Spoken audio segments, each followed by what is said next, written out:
पेटलावद में एक नन्ही बालिका की स्कूल में मौत के बाद सोशल मीडिया पर की गई एक टिप्पणी से शहर में बवाल हो गया। दरअसल एक शख्स ने, जिसका नाम भरत चौधरी बताया जा रहा है, उस पर आरोप है कि उसने पोस्ट की थी सोशल मीडिया पर, जिससे एक खास समुदाय की भावनाएं आहत हुई। ये पाटीदार समुदाय के लोग अपने आप को मान रहे हैं कि ये हमको टारगेट करके लिखा गया था, और इसी गुस्से में आज पाटीदार समाज सड़कों पे उतरा और उनके साथ अन्य समाजों के लोग भी मौजूद थे। पेटलावद के गायत्री मंदिर परिसर में ये लोग जुटे और यहाँ से रैली के रूप में थाना प्रभारी और एसडीएम कार्यालय पहुँचे और यहाँ पर उन्होंने कार्रवाई को लेकर ज्ञापन दिया। उन्होंने कहा कि जिस तरीके की भाषा का इस्तेमाल सोशल मीडिया पर किया गया है वो स्वीकार्य नहीं है। एक समाज का अपमान इस तरीके से कैसे किया जा सकता है। कार्रवाई न होने पर कड़े आंदोलन की भी चेतावनी दी गई। देखिए ये इस पूरे अवसर पर गुस्से में लोगों ने क्या क्या कहा और क्या मांग की। खिलाफ ज्ञापन दिया और उसमें क्या था कि एक बालिका जो बरवेट की अभी स्कूल में बीमारी की वजह से उसको कोई चक्कर वक्कर आया और गिर गई और दुर्भाग्य से वो हमारे बीच में नहीं रही। इसी प्रकार की घटना तो उसने जो है अभी व्हाट्सएप और इस इंस्टाग्राम के माध्यम से उसने गलत फेसबुक पे गलत पोस्ट डाल के और समाज के और उस परिवार के खिलाफ बहुत ऐसे पोस्ट डाली जो आज हम आपको बताने में भी हमको शर्म आती है। इसलिए ऐसे भ्रष्ट और बदमाश आदमी के खिलाफ हम चाहते हैं तत्काल कार्रवाई हो और उसे अरेस्ट करें और उसे वो शिक्षा विभाग में, जबकि एक शिक्षक है, अगर एक शिक्षक इस प्रकार से दिनोनी हरकत करेगा तो वो क्या शिक्षा पढ़ाएगा। तो हमारी मांग है शासन से कि उसे तत्काल शिक्षा से भी हटाया जाए, बर्खास्त किया जाए और जो है इस प्रकार से कड़ी कार्रवाई की जाए। और जो है सर्व समाज के आज मिलकर जो है ज्ञापन दिया और उसमें जो है कड़ी से कड़ी धारा लगा के उसको गिरफ्तार करे और उसको बर्खास्त करे। भरत चौधरी के खिलाफ हमने मांगे रखी है, उसकी कार्रवाई करके उसे सख्त जल्दी जेल में भेजा जाए। और जो उन्हें सोशल आईडी पे लिखा है, माँ बनी कुमाता पिता बना दलाल, ये शब्द उसने जो माँ बाप के लिए रखे हैं, ऐसा शब्द उसे सोशल आईडी पे नहीं लिखना था।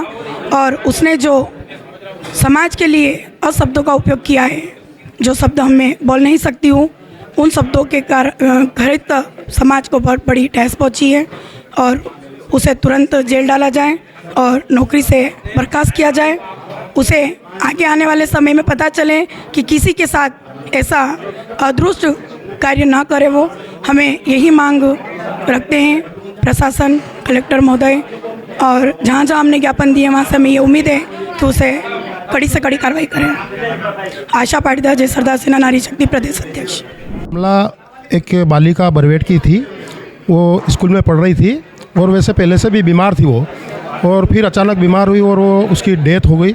लेकिन उसको हॉस्पिटल लेके गए स्कूल परिवार और उनके पेरेंट्स को भी बुलाया। स्कूल में हॉस्पिटल में पहुंच गए। उसके बाद उसकी डेथ हुई और डेथ होने के बाद एक भरत चौधरी करके कोई सोशल मीडिया और फेसबुक पे अपना काम करता है, वो अनर्गल उस बालिका के ऊपर और उसके परिवार के ऊपर अनर्गल पोस्टें कर रहा था, जिसमें अनेक प्रकार की, जो मैं आपके सामने अभी बोल नहीं सकता हूँ, ऐसी पोस्ट उसने की है।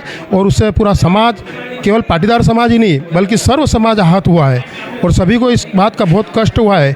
आज इस बच्ची के साथ किया, कल और किसी बच्ची के साथ होगा।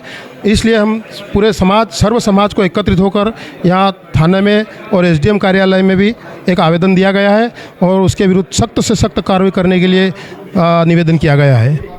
हमारे परिवार की बालिका थी, छोटे ब्रदर की लड़की है और उसकी डेथ एक कार्डियक अरेस्ट की वजह से यहाँ पे स्कूल में, यूँ तो वो अच्छी खेलती कूदती आई थी स्कूल तो, पर अचानक उसकी कुछ अरेस्ट वगैरह कुछ आया।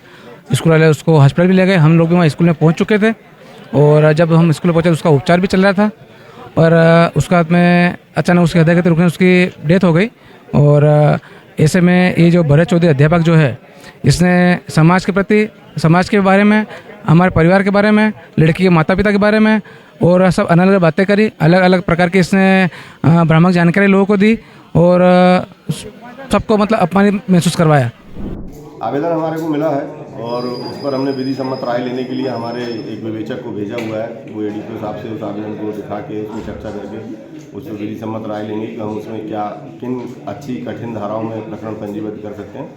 वो राय वहाँ से प्राप्त होगी, उसके बाद हम उस पर प्रकरण पंजीबद्ध करेंगे और आगे उसकी जो उचित वैधानिक कार्रवाई है उसको करके और जो अनावेदक पक्ष है उसके ऊपर कठोर से कठोर कार्रवाई की जाए। मैं ये किसी के बोलने से कि अभी तक कोई कार्रवाई नहीं हो पाई, ऐसा नहीं होता है, क्योंकि हमको प्रकरण पंजीबद्ध करने के बाद में न्यायालय में मैं साक्ष्य के जो है चालान प्रस्तुत करना पड़ता है। ऐसी स्थिति में हमको अपना पक्ष मजबूत करने के लिए सारी जानकारियाँ और उसके संबंधित विधि सम्मत राय लेकर के तब फिर हम आगे की कार्रवाई करेंगे और इसमें थोड़ा सा वक्त लगता है लेकिन कार्रवाई होगी इसमें।